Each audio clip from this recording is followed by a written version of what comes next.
আসসালামু আলাইকুম ব্যারিস্টার হাসান। ওয়ালাইকুম আসসালাম। আমরা জানি যে যারা কেয়ার ভিসায় 11th মার্চ 2024 এর আগে এসেছে তারাই তাদের ডিপেন্ডেন্টদেরকে ইউকেতে নিয়ে আসতে পারবে বা তাদের সাথে রাখতে পারবে। বাট প্রায় এটি নিয়ে বেশ কনফিউশন দেখা যায় আমাদের কমিউনিটির মাঝে। আপনি যদি একটু জিনিসটা ক্লিয়ার করে বলতেন। আমরা জানি যে যারা কেয়ার ওয়ার্কার কিংবা সিনিয়র কেয়ার ওয়ার্কার এই হিসাবে 11 মার্চ 2024 এর আগে এসেছে, তারা তাদের যে ডিপেন্ডেন্ট আছে তাদের সঙ্গে থাকতে পারবে, কন্টিনিউ করতে পারবে। কিংবা 11 মার্চের পরে তারা তারা যদি মনে করে যে না আমরা বিয়ে করব কান্ট্রি অফ অরিজিনে যে কিংবা ইন কান্ট্রিতে, তখন কিন্তু তারা তার সঙ্গে জয়েন করতে পারবে। কিন্তু যারা 11 মার্চ 2024 পরে যারা কেয়ারার কিংবা সিনিয়র কেয়ার ওয়ার্কার যারা ইউকেতে আসবে কিংবা এখান থেকে সুইচ করবে on health and care worker ভিসায়, সেক্ষেত্রে কিন্তু তাদের ডিপেন্ডেন্টরা তাদের সঙ্গে জয়েন করতে পারবে না কিংবা তাদের ডিপেন্ডেন্ট কিন্তু তার সঙ্গে স্টে করতে পারবে না।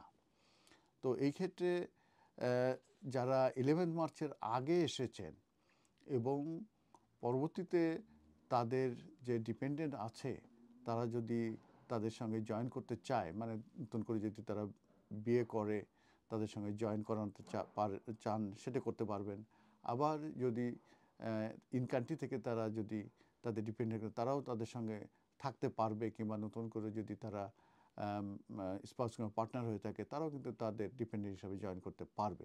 তবে এই ক্ষেত্রে কিন্তু তিনটে ক্রাইটেরিয়া ভেরি ভেরি ইম্পর্টেন্ট এবং এই তিনটে ক্রাইটেরিয়া কিন্তু ওয়ান অফ দেম যে কোনো একটা কিন্তু মেনটেন করতে হবে। প্রথমটা হচ্ছে যে তারা যেহেতু হেলথ অ্যান্ড কেয়ার ওয়ার্কার ভিসায় এসেছিল, তাদেরকে still health and care worker ভিসায় থাকতে হবে, নাম্বার ওয়ান। নাম্বার টু হচ্ছে যে তারা যদি তাদের ভিসা এক্সটেনশন করতে চায় এই health and care worker visa, সেক্ষেত্রে তাদেরকে তাদের যে কারেন্ট এমপ্লয়ার আছে তাদের সঙ্গে থাকতে হবে। থার্ড যেটা হচ্ছে যে তারা যদি তাদের জব চেঞ্জিং করতে চায় কিংবা নতুন কোনো জবে যদি যেতে চায়, সেই ক্ষেত্রে তাদেরকে অবশ্যই সেম অকুপেশন করে তাদেরকে যেতে হবে। তাহলেই কিন্তু তাদের যে ডিপেন্ডেন্ট আছে অলরেডি তারা যারা আছে তাদের সঙ্গে, যারা 11 মার্চের আগে এসেছিল তাদের ডিপেন্ডেন্ট, তারা কিন্তু তাদের সঙ্গে কন্টিনিউ করবে। কিংবা পরবর্তীতে যদি তাদের ডিপেন্ডেন্ট হয়ে থাকে তারাও কিন্তু কন্টিনিউ করতে পারবে।